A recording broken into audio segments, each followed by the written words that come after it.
Welcome back to Walking Atlanta. I'm your host, November, and I'm here today with Kyrie, or as he likes to be known as Ky4Real. Yes, sir. What up, man? What up? It's How been you a minute. doing?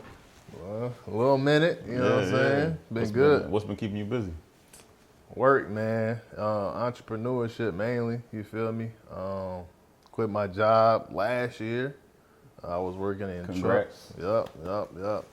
I was doing trucking, so I had my CDL and stuff like that. And I just decided it was time to full send, bro. So Yeah. quit that. I've been doing acting. I do skits, you know that. Started a web series. Yeah, that's the main thing I've been doing. It's been keeping me busy for sure. That's what's up, man. I remember, well, just to kind of jump back to how we met, I think the first time I met you was when Jose was invited to the content creator event, and we pulled up and we went to that loft. We was in I don't think were we in the top? We was upstairs. Yeah, it was a loft. Y'all was it shooting a like loft. little content videos. Yeah, and then from there, I think you guys met Will, and Jose brought me with him when we started shooting the series Choices. And yeah, man, to see your growth from there, because I remember you was like, I don't know if you were just starting, but you were like consistent with it. And I think it was right before you started making money from it, because I remember you posting like, you know what I'm saying? Like like it worked, it's real, I'm making money from this. You know what I'm saying? You didn't really post what you was making, but you was like, it's real, you know what I'm saying? It's happening. So to see the progression until now, I can see like you got a lot of motion. I've seen you in, I saw you in one of the babies videos. I think you did a skit with Desi. Yeah, I done 2 with him now. 2, okay, yeah. So you doing a lot of skits with bigger names, and your name is getting bigger as well. I think from my research into you a little bit, I kind of found that you have been doing content for way longer. I think like the oldest video I saw was on YouTube, and it was like 7 years ago, and you was doing reaction videos. I think the first reaction video, I think you were doing like it was like a card game. Y'all was like inspecting or something. Yeah, I used to do reaction video. I got a twin brother, so I got a fraternal twin. Right. And so we started, what's crazy, I actually have another YouTube channel that I had actually started YouTube in like 2016 actually, but I had to delete a bunch of stuff because I wanted to keep the niche. So I actually started in 2016, you know, way before everything, you know, social media became quote unquote popular and stuff like that. And it was because I really loved to do it. Like I love to just be like, I had a lot of personality that I wanted to show, and I wanted to put it on a camera. I didn't really, at that point, you know, I was young, so I didn't have bills. I was living with my parents. So like the monetary aspect wasn't there. And, you know, I felt like it was pure because of that. Like I feel like once people start trying to say, oh, I want to make content because they making so much money. They see this content creator with a Lamborghini and they see this one with a penthouse in LA. They like, I want to make content now. But for me, it was a pure thing for me. Like, you know what I'm saying? Like, just like as a way to express myself. And I was like, if somebody see it, that's cool. Like, if I make some new friends, cool. I never had subscriber goals, nothing like that. It was just an outlet. So it was an outlet for you. Yeah, it was an outlet. Because I grew up in Philly. Well, I didn't grow up in Philly. I was born in Philly. I lived there for a while. Then I grew up in Virginia. Okay. Went back to Philly a lot, but one thing about like Philly and shit, it's like, it's nothing there. Like, it's really not much for you to, well, I wouldn't say it's nothing there. I ain't gonna diss my city like that. I would say if you're in the content, like if you're like in this space where you're trying to be a content creator, you're trying to be able to network with other people that's like you and doing what you're doing, there's nothing there for that. You know, it's like you got Atlanta. Atlanta's like a pub for creators. Like you can walk down the street, go to the grocery store, and you'll be like, oh shoot, it's a content creator. You might see somebody making content in the store. Yeah. You won't see that type of stuff up there. So my transition from Philly to Virginia, I went to school in Raleigh. Raleigh is where I started. Like I made my first video ever there when I was in college. And I used to make like. And you said Raleigh, that's North Carolina. Mm-hmm, Raleigh, North Carolina. Yeah. So I went to NC State there. I graduated there. I was there for 4 years. Then I went back to Virginia. In Virginia, I stayed there for a while, but I think it was more so because of my family. Like, I'm very big on family. I low-key didn't want to leave because of them. Although I felt like I wasn't progressing as to a point where I could be if I left, like, flew the coop. But family is family. So. Well, let me jump back. So when you were putting out your first videos and you were in school, was it the same kind of content that I saw, like a reaction, or were you doing something else? I was into basketball back then a lot, so I used to make like basketball vlogs. So like I would like bring the camera, set it up. Back then we won't like IRL. They got the Twitch stuff. They got people following people around with cameras and stuff. I just had a tripod, put that joint up, and I would just be hooping, like, and that was it. So like it'd be like hooping vlogs. I'm like, I might grab the camera, like, hey yo, I'm about to get this dude 30, like, or something like that. But it was like, did you post like full games? Or I used to post like full games on there. Like, I used to really just post, like, that was my passion, like hoops. Like I loved hooping back then. So I think where I transitioned into like comedy was kind of like trying to show like a positive way to express my pain. Cause like I was somebody who I really didn't know how to express myself. I held a lot of emotions inside. Low key, I was angry a lot. Like I really had, I would say, anger issues, but like I didn't show people that side of me. I used to just hold it. But like it would burst by myself. Like when I'm alone, I'm punching walls. I'm like, mad, like aggressive with stuff. But like one day, I think I just was watching comedy on YouTube, and then I'm just laughing. Like it's just funny to me. I'm like, yo, this is so funny. Like, and I'm just like, man, I'm funny though. Like I could make some videos like this, and I started making them, and then like my brain, like I don't know what clicked in my brain, but just so idea after idea, and like that's one thing that's always stuck with me. Like I can make thousands. I've made thousands of videos. I can't even make. You can look on YouTube. I got probably 2,000 videos on YouTube. I know you got thousands of videos just on TikTok. Right. And TikTok, thousands of videos. Instagram, thousands of videos. So, like, it's just ideas. I can see something. Oh, I see a lamp, and I can just like, oh, I can make a whole skit about a lamp. Like, you know what I'm saying? So, I think like making skits and content creation was something that really low-key saved me in a sense. Like, because I wasn't someone who would talk to somebody. Like, somebody said, oh, you need a therapist because you're so angry. Nah, I'm not trying to talk to no therapist. That's not going to work. Oh, we should talk. So let's talk. No, I don't want to talk to you. Like, so I didn't really have like emotional or like mental maturity to be able to articulate and tell people how I felt. And that's like, black men in general, like that's something we struggle with. Honestly, I feel like across the board, like, mental health, emotional health, and, one thing being able to express it to people, and another thing being able to process your own emotions and recognize like the flaws in it. Like, if you're not expressing yourself and holding emotion and holding all that pain, that's a flaw. You shouldn't do that. Well, looking back at that particular time period in your life, what were you facing that was causing the anger? Like now, can you reflect and identify what those causes were? I think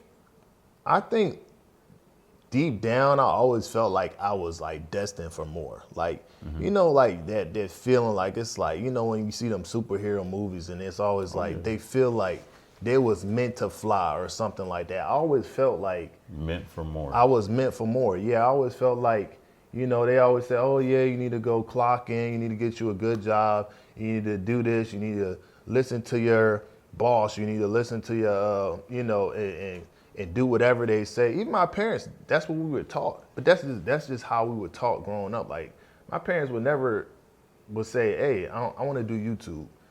They'd have looked at me like I was insane back then. Like they literally told me if I didn't go to college, I had to get out the house. So it was like a structure that was like, that we're put in from kids. And it's like our parents don't mean no harm, obviously. They just trying to grow and they trying to make it and, you know, climb the ladder, and they want us to be able to have a better chance in life than they had. Yeah, they're trying to see if you can make better decisions Exactly. and land on your feet a lot better. Exactly. Going through that process of like going to school, where you was holding anger in because of the pressures of what was expected of you? I think the pressures of what was expected to me, that didn't necessarily make me angry, but it did stress me to a point where I isolated myself. Okay. Because when a thing I feel like you see with like great people and stuff like that, oftentimes they are low key alone. Like they seem like they have so much around them, you know. Yeah, you might look at somebody, oh, this guy's famous, he's got 1,000 people around him. But when he goes home, he feels alone. You know what I'm saying? So I felt like the pressures that I had on me, like I was told, like even I remember one time at church, like a renowned preacher was like, he told my mom, he looked at her and said, your son's gonna be a millionaire one day. He's gonna, you know, create generational wealth for your family. I heard that at like 11 years old. And so like when you hear stuff like that and then say stuff in your life doesn't go particularly as planned, you don't seem like you're on a path to make $1 million. You might be negative $3,000 in your account, you know, but then everybody's remembering that, or everybody knows that you have that type of, you know, you have that greatness in you. That was probably the main pressure that I faced, was like trying to be and live up to it. Do you feel like that was like, because I know as we get older, we kind of look back and like, I went through this crazy time. I hated that time. But as we get older, we realize how that particular time kind of shaped us and gave us strength that we didn't know we would need to use in the future. Yeah. So now you kind of can get through things a lot stronger. It's like, oh, I done already been down to that low. That's an absolute fact. I would say because I was dealing with pressures for so long and I had to do it by myself. I didn't have to. I'm not gonna word like that. I didn't have to, because if I told someone, my family and my friends, like they really like you know what I'm saying, we really a lot. Like anybody would help me with anything any given day. So I wouldn't say I had to do it, but I felt like it would be burdensome to pull other people into my problems, into my stress, you know, into me trying to be this, because I felt like I was the person who was supposed to hold down everybody. And that's what I did for a lot of my life. I was just anybody needed anything, money, somebody to fight with, scrap with, I was there, you know, in every aspect, you know, everything. So I can relate in the aspect of like coming from a city that you don't really see, like a lot of people win. You know what I'm saying? People win, but they lose immediately, almost, and most of the time in their life, because they'll be up some money. You know what I'm saying? They showing off or doing whatever, and you know, next week they on a rest in peace shirt or something, and like the type of violence that you get kind of exposed to. I think we as black men kind of carry that with us when we do go on these journeys to try to be successful. Yeah. We carry those scars, you know, so like trying to be overprotective or isolation is the key to success that we see, because having anybody too close can lead to danger, or can lead to double crossing or mistrust, and we don't want to let these extra factors come in. Was that like something that you saw in your own life, like moving forward and like trying to have friends and have people close to you? I would say 100%. I never, like, I was a person who, like, I'm not going to self-proclaim myself as popular, but if anybody knows me, like, everybody knew me. I would say, like, because I was, like, funny and, like, you know, joking around, like, I had a lot of quote-unquote friends. Like, I had a lot of people that was around me that knew me. I ain't never had, like, issues with too many people, like, you know what I'm saying? Like, so... but I was never the person to just call all these people friends. Like I could be, oh yeah, I know Kyrie, I know him, I know this and that. That don't mean you my friend. So like on my hand, I could count my friends, like literally, like that's like, and I probably have like 6 friends that I've known for like 15 plus years. And shoot, until I came to Atlanta, like those were my friends, like, you know what I'm saying? When I first came to Atlanta, I was, like you said, like because I had grown up with that like closed off minded, like I wasn't really trying to make no new friends. And I also was a little standoffish because a little paranoid kind of, because like it's a new environment. Like it's like you can come from a negative environment. You can come from a place where, Philly, stuff like that happens in Philly. Like it's a lot of, crime and stuff like that. And Richmond, Virginia is, I don't know if you know about, but Richmond, Virginia is pretty crazy. It's not too different from Philly. So I didn't know that, but yeah. Okay. So honestly, like, but the paranoia of is like the monster, I knew the monsters in the cities that I lived in before, but I never lived in Atlanta. And so, my first time here, my first month I moved to Atlanta. All my rims got stolen on my car, like all of them. I know that was a crazy feeling. Yeah.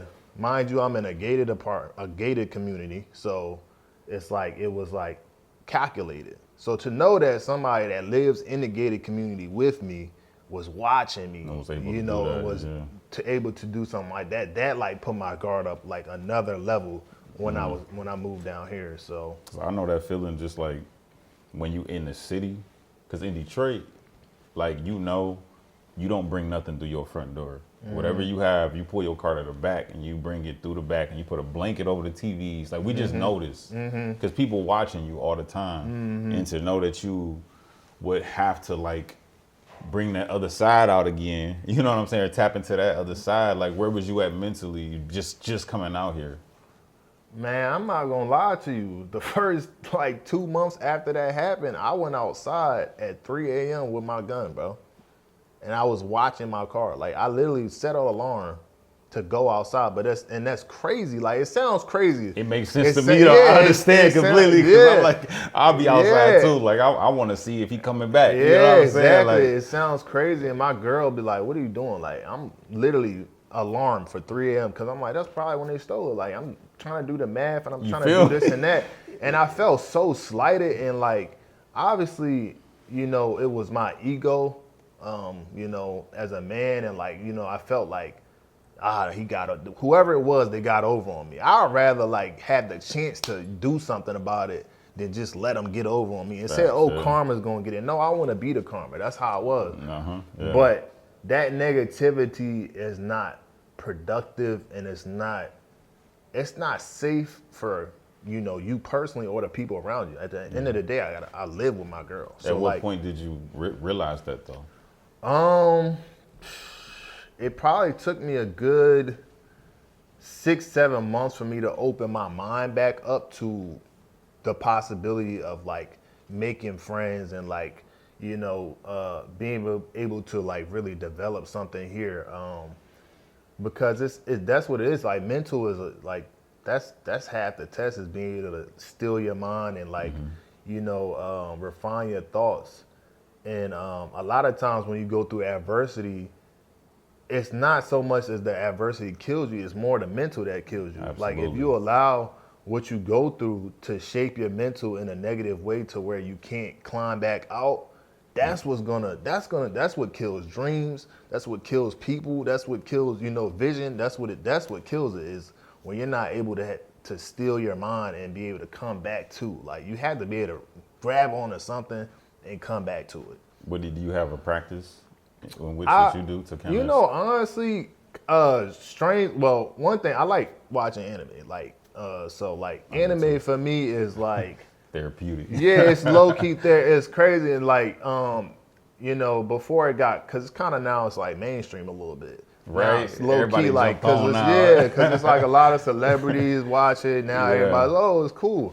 But I'm like, niggas would try to bully you for that back in the day. Yeah. I ain't never get bullied for that shit. You know Dragon Ball Z drawing. Right. I would proudly be watching it, and I'm like, and what you gonna do? But as people that would hide that fact, but I've always watched it and I always loved it. So I know for me, like, just lessons from shows like that, and just more lighthearted stuff. Like, even Disney shit, like Disney stuff, like lighthearted stuff, it like eases my mind, you know what I'm saying? Like a Hakuna Matata, something simple as that. I feel that. Like, life is literally not that, like, it's not that serious. So like, strange enough, like when I changed my mentality, I'm like, all right, something happens, Kuna Matata. It is what it is.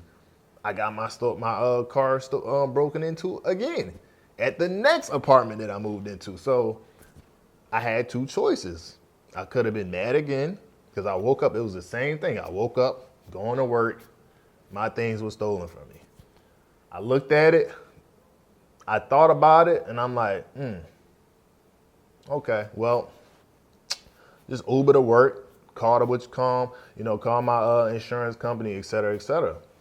My girlfriend ends up telling the leasing office what happens, right? I didn't tell them because I'm like, I'll handle it. It is what it is.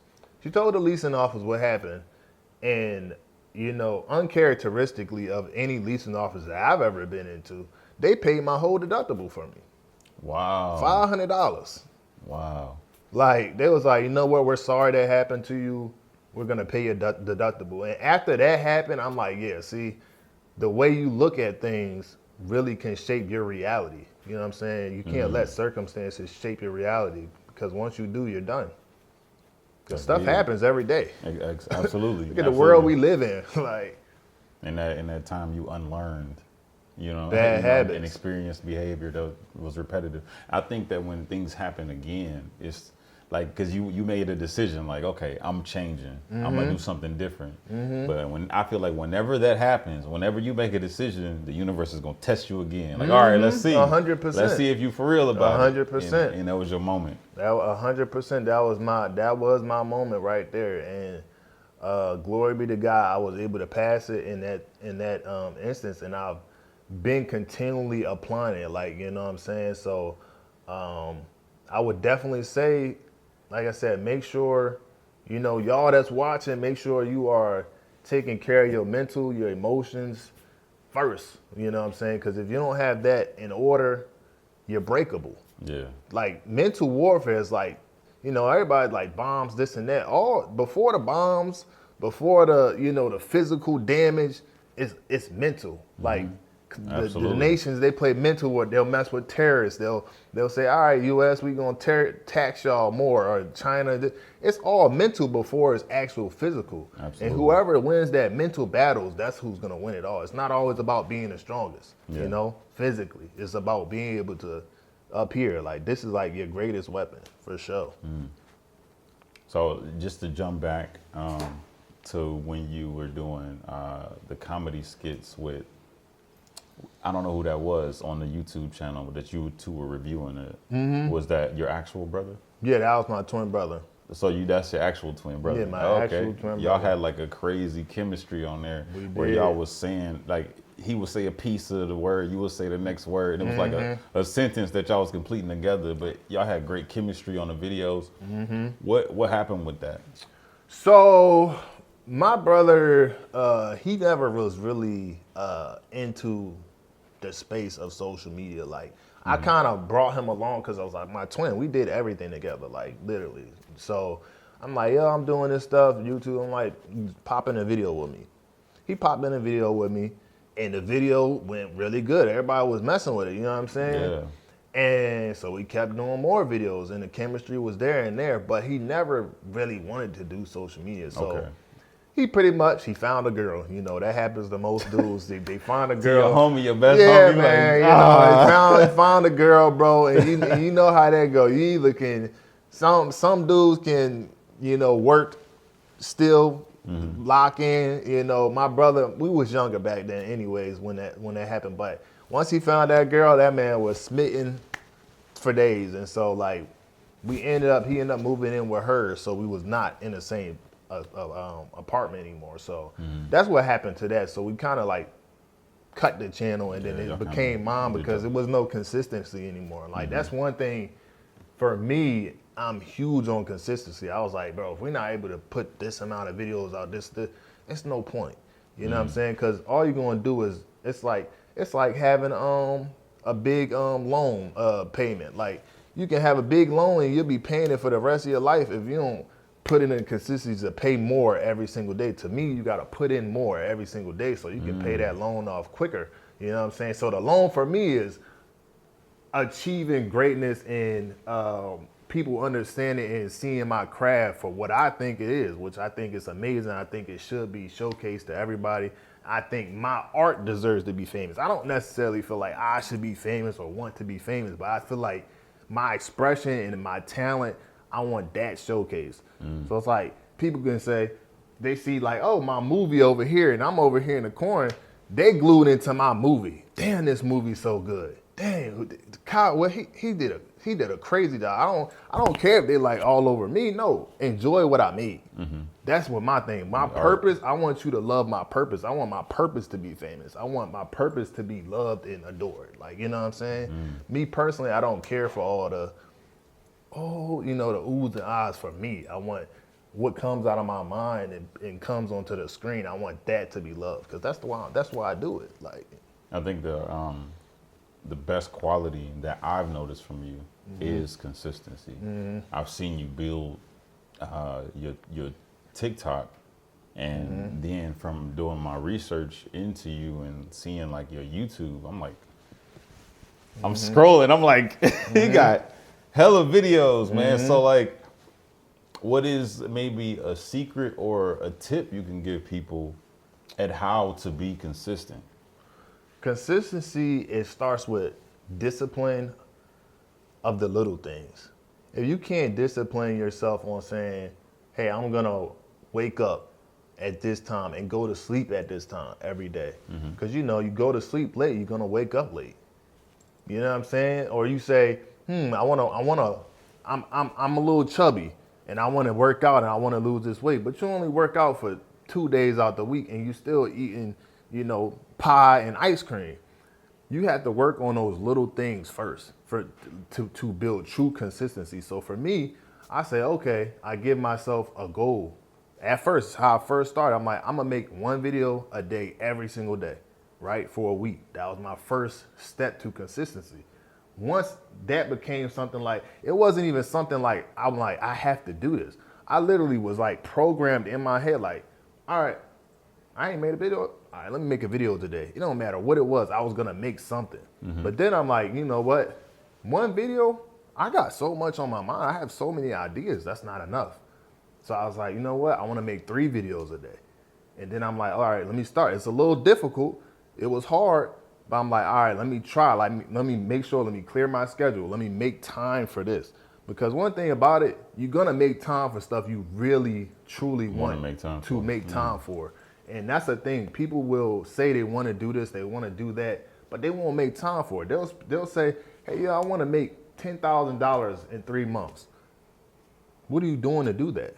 You scroll on your phone for 18 hours out of the 24 hours in a day. You got one job, and they don't pay that well, but you're not looking for another one. So it's like for consistency, you have to first discipline yourself with the little things. That's the biggest thing for me. I think discipline is and discipline goes for anything. It goes for so many things. People like discipline yourself sexually. A lot of times people have this, especially in today's society, lust is running rampant and people don't know how to control themselves. You know what I'm saying? So people let their lust and their attract and all that stuff control them when you really need to be able to control yourself. And, I don't need this today. I have to focus on this. So it goes into plenty of things, controlling your anger. You know what I'm saying? Like I seen somebody just on the highway the other day on ATL Scoop. Somebody got killed on the highway because they had a road rage incident and they're waving a gun and the police killed them. So like literally you're disciplined with everything, your anger, your lust, your desires to be great. It starts with discipline. You can't really have consistency without it. You feel me? So you can try all you want to be consistent at something, but if you don't have discipline, it's never going to work. And I also heard in there that when you started, you were setting a goal. You do that with everything you decide to do? Indeed. Like I could show you my phone right now. I have 12 notes of different things that I want to do. You know what I'm saying? So you can see. So do you write down the thing you want to do and then you write down the goal? I write down what I want to accomplish, first of all, because one thing about it, you have to visually see it. It's such a different feeling when you have a goal. Say, what's something you want to do right now this year? I want to take more interviews. You want to take more interviews, okay. Yeah. So you saying that out loud, it's like, okay, you said it, I'm gonna take more interviews. But like when you write something down, it's physical. You said I want to take more interviews, that's done. That statement was a minute ago now. It's not coming back. It's not like no echo reverb in that statement in your head every day. But when you write it down physically, and you don't even gotta write it on your phone. If you get a poster or you get a whiteboard and you go to, or you that's put, what I do, whiteboard. right, Yep. or you put something on your refrigerator, somewhere where you go to every day. You brush your teeth every day. Put a piece of paper up there. I want to take more interviews. So you're seeing your vision every day. It don't matter if you want to see it or not. You're gonna see it. So even if you're feeling lazy one day, I don't feel like doing nothing, but you get up to go brush your teeth. I want to take more interviews. You're reading it. So at that point, you're like, your decision to take more interviews is based on you. Like, damn, I just read that. I know I want to take some, but what did I do to take that step to take more interviews today? So that's what I would say. I would say physically writing it helps with the manifestation. So what's like a goal that you might have later this year that's big for you that you have set up? My main goal this year is I want to be featured in Netflix or Hulu, not as a background, but have a speaking role. Okay. So for me, that manifestation and to get to that goal, to me, I have to do all the fundamental things. I have to put in all the grunt work, and acting, background work will be considered, I guess, the grunt work, because people are like, oh, just background. So, and people underestimate the value of the grunt work, because at the end of the day, when you want to accomplish something, if you're not ready to accomplish it, when the time comes, it's going to crumble. You can have 100,000, for example, actually, before I trade stocks and stuff like that, right? Now, but I've always been in the stock. I've been in the stock market probably like 6-7 years. I've ran up 100K in my account twice, blew it all. Ran up 40K last year, blew it all. Ran up 20K in the middle of last year, blew it all. Because I didn't know what I was doing. I was essentially gambling and trying it by luck to figure it out. You feel me?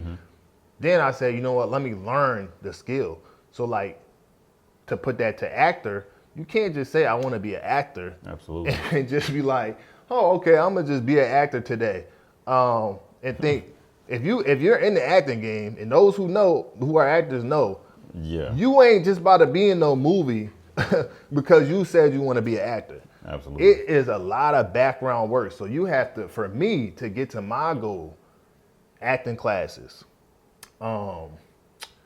studying scripts. I actually take monologues off the internet and I'll study them.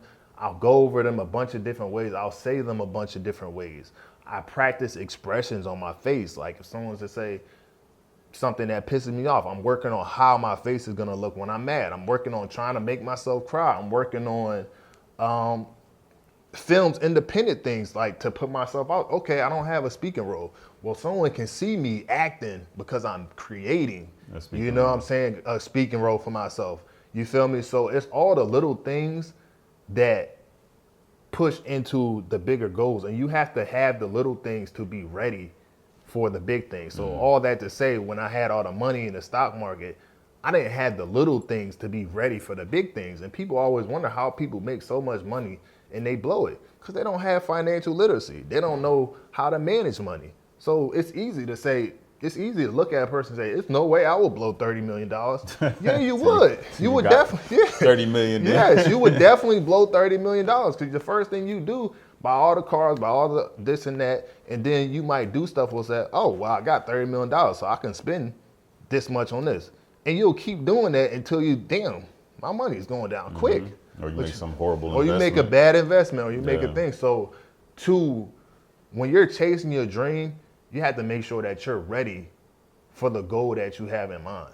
And that's the thing that a lot of people don't understand.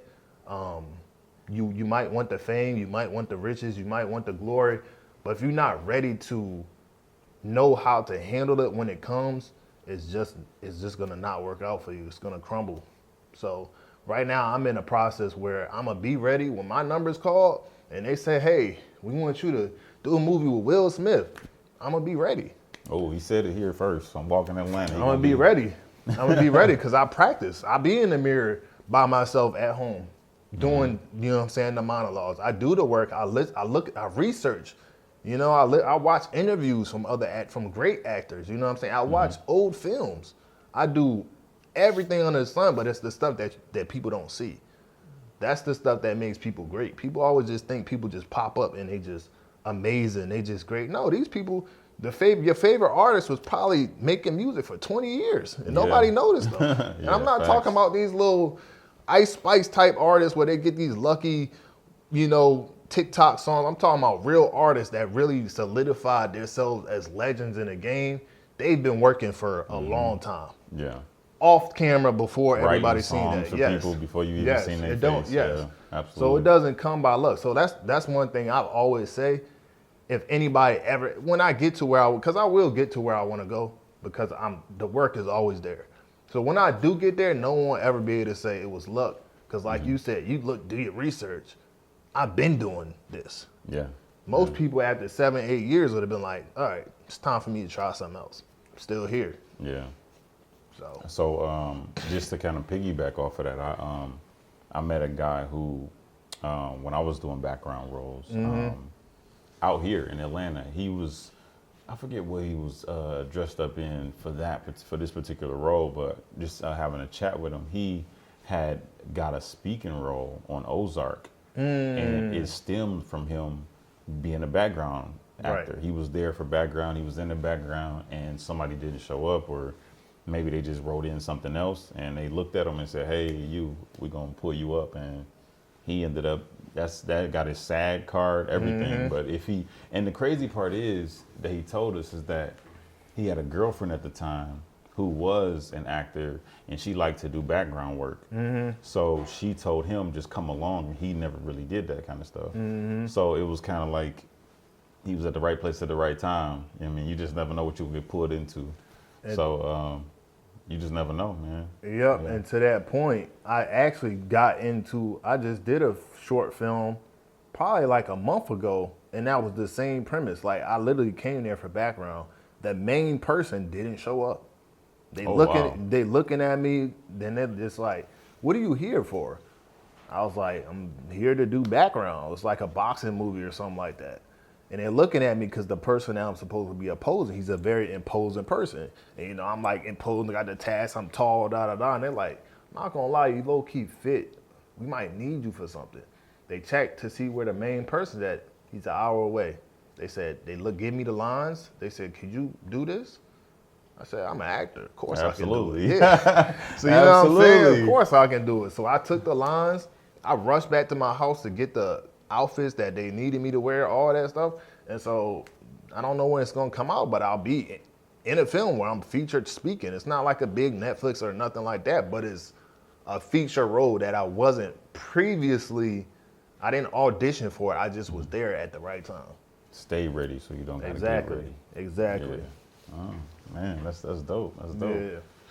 I guess you can't. I want to know more about it, but I know we can't you probably don't have to wait till it come out. NDAs and stuff. You don't have to wait till it come out. You don't have to wait till it come out for sure.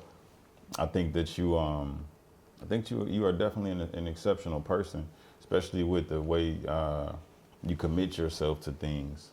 So earlier you said that you are doing. Is it a web series or you call it a web series? So you're doing a web series. Let's dive into that. What's the premise for this web series? Is that okay to talk about? Yeah, it's fine. So the web series is called Culturally Pending, right? And it's basically revolves around two opposite sides of culture. You know, it's about black people, you know, shout out to us. But on one side, you have the regular, you know, the people who are born into, you know, they're raised in the hoods, the projects, you know, the underfunded neighborhoods, schools, etc. You know, they don't have much growing up. The grinders, you know, they're trying to make the American dream happen for themselves. On the other hand, you have the suburban ones, the trust fund babies, the people who they've already had the wealth. Like the generational wealth is there. They've already had it pretty much handed to. Like you just have to do this, and this job is here for you when you get out of college. You just have to go to school, and you can get into Harvard. So the family's already set up. Right. Good. So it's on two opposite ends of the spectrum, showing like the differences, how different, the cultures can be, even though we're both, it's black people, but it can still be vastly different. And so the series surrounds three characters, Nicholas, Kevin, and Henry, and they're essentially trust fund babies who just recently made it to the billions. They were millionaires and they just recently crossed that marker. Now they're billionaires, right? Starts off with them celebrating their wealth, their newfound wealth, of which is not really a big deal because, they were already rich, So they're sitting there and they order some food or whatever like that. And a DoorDasher comes in, and a DoorDasher is a person from the other side of the coin, someone that's raised in the hood, the trenches, whatever you want to call it. And he's sitting there while they're doing all this, like cheering all this. He's sitting in the background waiting with their food, and he's just observing, like, wow, this is weird. Like, I'm looking at people who look like me, but they don't act like me. And so he essentially, he calls them, I'm here, gives them their stuff, and he asks them a series of questions. He does, there's one scene where he's actually like, you motherfuckers, you think you could do this shit to me? Everybody who's, us, gonna know that that's from Training Day. Yeah. Right? But those particular, they didn't know where it was from. Or something like when your parents would say, if you don't stop crying, I'm gonna give you something to cry about. That's like universally. We all know how to finish that quote, but they never heard of that. They never seen the movie. They don't know anything about black culture. Somebody take your black card for that. Exactly. That's a revocable. Yes, exactly. And so, essentially, with that encounter, they realize, because he questions their blackness. He said, "Y'all not really black," and being told that as someone. They're people who are like, they feel like their status makes them this and that. So being told that was kind of like a shock to the system. None of us like you taking the culture from exactly. us. Like, hold on, what would you say? Exactly. And don't nobody likes to be told who they are and who they aren't. Absolutely. And so he walks off. The scene ends with him walking off, and they're just left in their thoughts like, what does he mean by that? And so the journey will be them. Because it's not like they're talentless, they have talents in their own way. They're not athletic, they're not pro basketball, the typical, what you like to say, people come to the trenches. But they're smart in the stock market. They're, they know how to make money, they know how to do that. So they're smart. And so they figure, he said we're not black, but how hard could it be to be black, quote unquote. So their journey is, let's take a trip to the hood. To the other side. Yeah, okay. let's see how we do. So that's pretty much how the series is. Y'all gonna have to watch it to really know what's going on. How many episodes are we in? There's 3 episodes so far. We're gonna have another episode dropping this week. But yeah, so essentially that's where it is 2 worlds are merged. And I want to show that, because some people look at the rich or the financially well-off black people, they kind of look at them as quirky, nerdy, and is a judgment thing, but there's no need for judgment there. You know what I'm saying? Just like the people who are on the other end of the spectrum who don't have much growing up, there should be no judgment there. There should be understanding, and there should be help. I can teach you a little bit about the culture. I can teach you about financial literacy. So that's more so what it is. It's just like ping-ponging different identities within the same culture in a story. That's dope. I think it's going to be interesting. I think it's going to highlight a very, I'm not going to say taboo, but it's like a conflicting area within the culture, because like when I moved to Vegas for the first time, I started seeing all these black people out there, and it was a lot of black people like from Cali. And some of those black people from Cali, they would call like, oh, they from the Valley. And they'd be talking like, I do this, and they had like this crazy way, the inflection And of course I do this and all that. And they just, you know, it was getting under my skin. I'm like, who are these people? You know what I'm saying? Because I'm from where I'm from. You know what I'm saying? I'm straight from Detroit in Vegas, and I'm seeing this, and it's like, who are these people? Why they talk like that? And it, but that's kind of like a demonstration or a revealing of my ignorance of this other culture that I had to like discover while I'm out there. And you know, throughout that, I kind of got to really see that black people grow up differently. You know what I'm saying? I grew up in Detroit, and I don't know, it was some people that had money, you know what I'm saying? But maybe their parents owned a business or something, but they was like, they was well off, but they was like hood well off. You know what I'm saying? Like they pulling up in something crazy. Right. But it's hood, you know, everybody got on Cardis. You know what I'm saying? Like it's hood stuff. It ain't like they were living, you know what I'm saying? They in huge houses. They got, like you said, trust funds and stuff like that. And it was eye-opening. Yeah. So I think that'd be dope to truly see that. For sure. But with that, I noticed you said like you think that people should be sharing information. That's the kind of person you are, it seems like. Yeah, I'm anti-gatekeep for sure. Some people would say that it's not a good habit of mine, you know, because a lot of people, with the information that I share with people, I'm the type of person to where I feel like if I know it, I can teach you. I don't mind showing you how to do it. But I think, you know, nowadays you see people who know things, you know, they sell the information. You know, I know how to make money on the stock market, but you got to join my Discord and pay for this, that. Me, I understand. I'm a little like, I feel like old soul. So I'm more like, you know, I feel like I'd have been good in the civil rights era where I'm like, you know, we gotta be strong together. But we ain't fighting each other. We fighting one people. We fighting for one cause. That's more so the type of stuff that I be on. So like, I'm like, okay, I figured out how to, I know all this stuff about casting and how to get into acting and all this stuff. Someone says, hey, they see me, DM me and say, hey, I see you doing acting and stuff. The information is yours. I don't care. Like I'm cool with giving that information because I feel like for us to get over that hump as a culture, I feel like the divide has to stop. I feel like it's just a divide. Even within the black community, we have probably the largest divide of any other race, unfortunately. Yeah. Despite everything that we've been through, the divide here is greater than any other culture. We talk down on each other. We make stuff about light skin, dark skin. Yeah. We have the most crazy gender wars in between. It's like, it's so much stuff going on between us. So one thing I feel like I can do as a black man, you know, trying to put on for myself who I am. I'm black. So I'm putting on for other black people when I put up, you know what I'm saying? So like, cause my goal, if I get to a point, I'm putting other people on.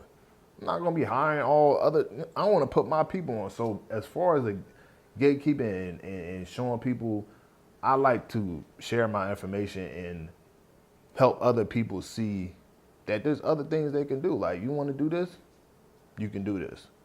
And I feel like if we all are on that type of time, you know what I'm saying, I think that we can all grow like at a much rapid rate. Yeah, much rapid. Yeah. I can agree with that wholeheartedly. A lot of my friends that I actually truly call friends keep that mindset. Like it's about, if I got it, you got it. You know what I'm saying? Like if I have some new knowledge, you got that new knowledge. And if you need me to sit down and go over it with you, you got that. Right. And I think that is the key to changing everything. Cause it's just so many things we could learn from each other, but it'd be people, like you said, people trying to sell you a course or something. Right. And honestly, going through all the stuff that you do, I was like, I should ask him today, is he gonna sell like a $5 or $7 course? Like, are you gonna like, you just run down all the stuff that you know, or how to really tackle social media correctly? I do think that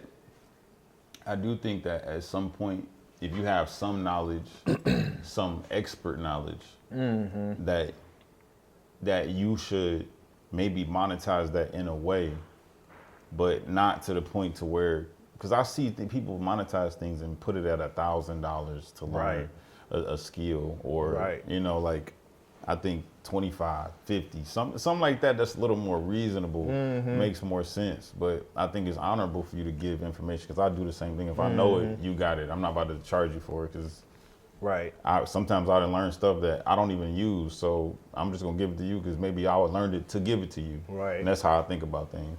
And I think, cause I'm not, I don't want to say like it's a diss to people who do that because it makes sense for certain scenarios. I would say the most thing where it doesn't make sense to me is when people gatekeep on things as if can't everybody benefit from it. Like there will people be like content creation, for instance. It's so much gatekeeping in content creation. It's ridiculous actually. Like, and it's just like, why? We all can benefit from like, it's not like, oh, you tell somebody, hey, if you put this hashtag on your thing, you'll get more views. Like that's not gonna affect your views. Yeah. You know, absolutely. so why not? You know, like, so it's like certain things just really don't make sense to even not share with other people, but people would do it anyway. You know? And it's that like kind of like that selfish mentality where I think, but that really holds us back as a culture, I feel like. Like when we come together and really do stuff, it's ridiculous what we accomplish. It is. Like you It's can really see it. Crazy energy when everybody come together and do something. Yeah. I got a question. So like throughout this journey of you becoming who you are today, I know you still are on that journey, but is there like somebody who you will look to, like either for like encouragement? Like a lot of times when I get down or I feel like I need encouragement, I'll go look up some videos of one of my favorite motivational speakers, Les Brown, and I listen to some of his stuff, or E.T., Eric Thomas. So is this somebody you look to like that? Is it like an actual person you talk to, or how do you find motivation? First thing for me is God, bro, every time. That's who I'm going with first. At the end of the day, for me, people are people.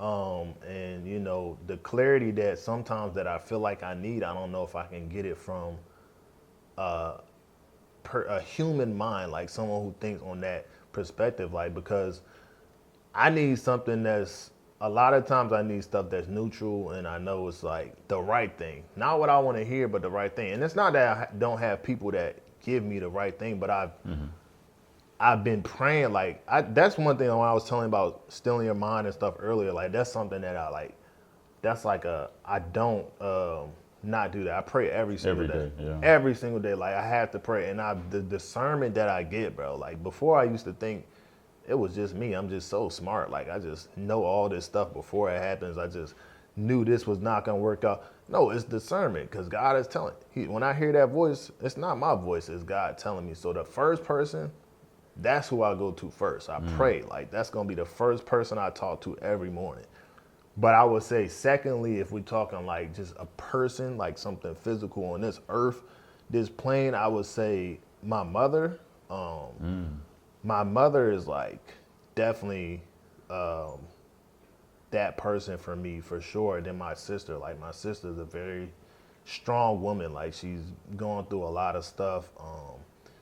And so, like, I think just like the womanly and like the motherly, you know, women have a different touch, you know what I'm saying? So my brothers, when I need that hard, tough love, like where it's like that type of thing, they gonna give it to me every time. But my mom and like my sister, like, it's a different approach, you know.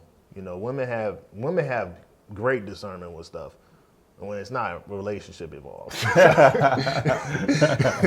Don't fight us. I'm joking. Okay, don't fight us. Yeah, because when it's a relationship, y'all know, y'all just be thinking all the thing, y'all be completely wrong. But when other stuff, that's for another. Don't get in the comments. With that, okay? That's for another video. But with other stuff, they have very good discernment for sure. Like, no question. Like, so I would say definitely my mother and my sister. I can agree with that. I think. Well, before I say the second thing, I think women, and I think black women, even more specifically, have like a crazy connection to God. Like, they know stuff is gonna happen before it happens. They'll call you like, "You all right?" It's like, "No, I'm not all right." My mom will call me like, "You good?" And for I was gonna say the second thing, I'm big on family as well. Like, me and my family, we have we get on FaceTime together like every day. It's like we call each other and it'd be like all 5 of us on the phone, and we pray together. We give open time for people to talk about their issues, talk about what they're going on, what was troubling them, and we just kind of create a safe space. Who do you think in your life creates the safest space for you? Is it your mom? I would say it's my girl, actually, at this point in time. Okay. You know, I live with my girl, and I feel like what she's able to do for me in the space that I'm in and where I'm trying to build is very, like, I don't take it for granted. I really, truly appreciate it, because when you're in this transition from making a lot of money to trying to be an entrepreneur, because a lot of y'all don't know, being an entrepreneur is hard as hell. Y'all, everybody think that shit easy. No, you get to wake up when you want to. No, that shit, it's the hardest job in the world to me, I think, because you're laying yourself bare. There's no backup. There's no, you got $2,000 rent due this week. And you went from, I was making $2,000+ a month. I mean, a week. A week, I'm sure. Easily. I'm about to say, a week. I already know. A week easily when I was driving truck, right? And so that was cool. It was cool, but it wasn't what I wanted to do. And I couldn't, and I'm like, you know what? Why would I do this until I'm 60 to retire? I would rather work till I'm 70 doing this. Yeah. I love to do it. I don't mind filming and making videos till I'm 70. That's not a problem for me. But if I'm free, you feel me? So I think with my girl, back to that, and this, why I really appreciate her in that space, is because she understands the grind. Because I started off with her. She wasn't a doctor when I met her. She was in med school. And so she was, you know, she wasn't making money and stuff like that. She wasn't, and don't get me wrong, I ain't saying I ain't making no money. I'm having money on. But she was in a point where she was in a transition where she was trying to become something, and she was working towards it, but she needed me to be understanding. She needed me to support her regardless. I wouldn't talk to her. I wouldn't be able to talk to her sometimes for a day or two or something, like, because she's studying this and that. And you know, like, and so the like MCAT, right? Huh? Yeah, I don't know the exact, but you know, that's a hard thing. Like she like literally spent her whole life trying to become that. And so I wasn't, when we first met, I was kind of one foot in, one foot out. Like I said, I just quit my job last year, so now I'm all in. And you know, it's just being able to understand, like, yo, I gotta grind. Like, you know, I gotta get to it, because if I don't get to it, it's just not gonna happen for me. So I would say her for sure. I think in the Bible it says when two people come to God for the same reason, or for ask God of one thing, he will grant it. Yeah. So like y'all working together, you know what I'm saying, keeping God first and moving in that direction together, it's unstoppable. And I will say, if you are in that grind mode and you trying to get to it, don't get you a woman that won't understand it, because you ain't gonna get to where you need to be. I will promise you that. You have to have, if you're gonna be in that relationship, you have to have someone who understands, because if you have somebody willing to build with you, that's willing to build with you, exactly. You have to have, and that goes both ways. If you're a woman that's trying to go get it, and don't get you a man that don't understand what you're trying to get accomplished. It goes both ways. You need to have somebody who understands that, hey, what we want, or what maybe we want to have in the future, cannot come today.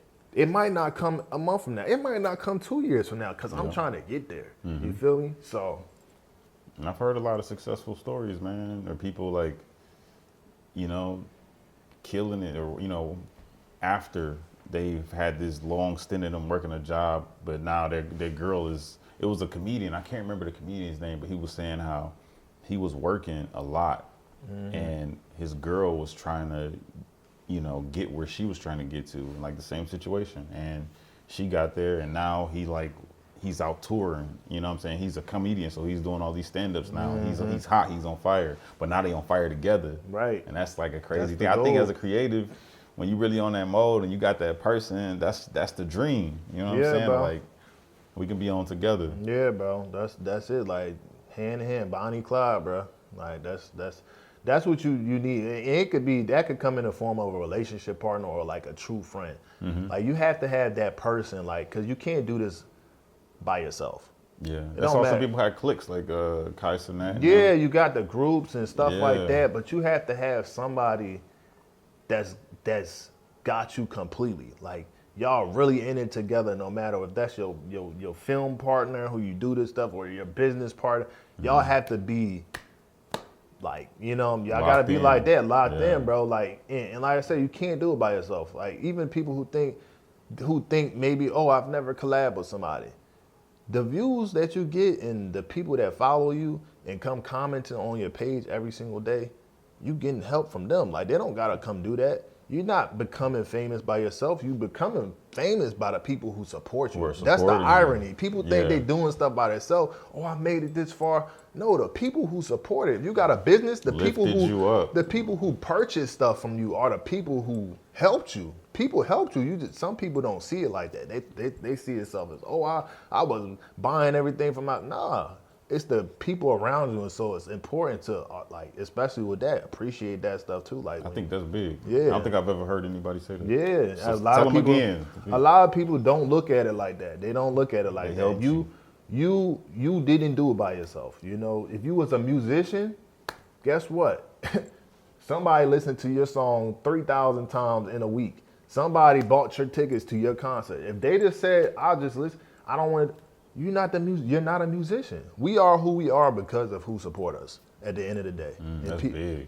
So nobody in the world say they did anything by themselves. That might be the biggest nugget you dropped on them today. Hey man. That's big. You are who you are because of the people that put you up there. Yeah. Yeah. I think people do lose sight of that. Yeah, and that's why it's important to have support systems, and people don't understand it. It doesn't make you weak for needing support. It doesn't make you less than. Like, it's important to have that team, because if you don't have a team, you're left in. For example, I was talking to, I was in there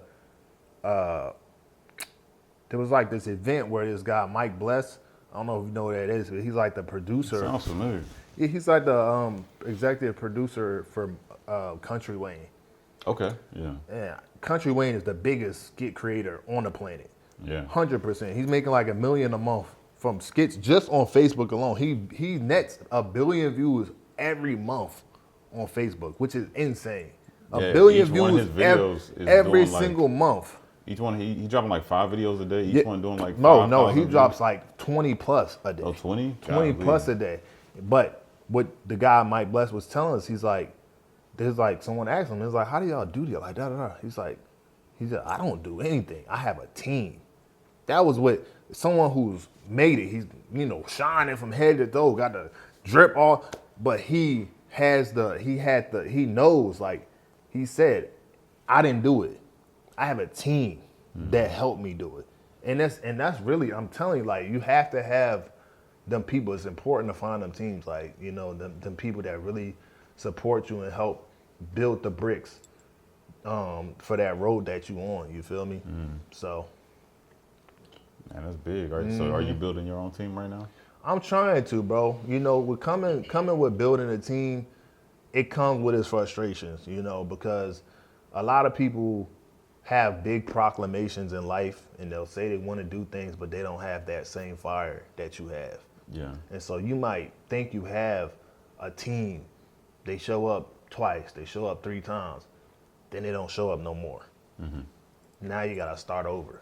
You know what I'm saying? So it's not easy to build a team. You feel me? It's not easy to build a good one, but you got to put in the work. The same work I put in to get up and make a skit every day is the same work I put in when I'm looking at people to say, if I'm filming with them, are they going to show up? Are they going to do this? Are they going to do that? So you got to have that same, it's a job just to find that, but they're out there. There's somebody right now, while we're having this interview, looking for somebody to make videos with or make movies with.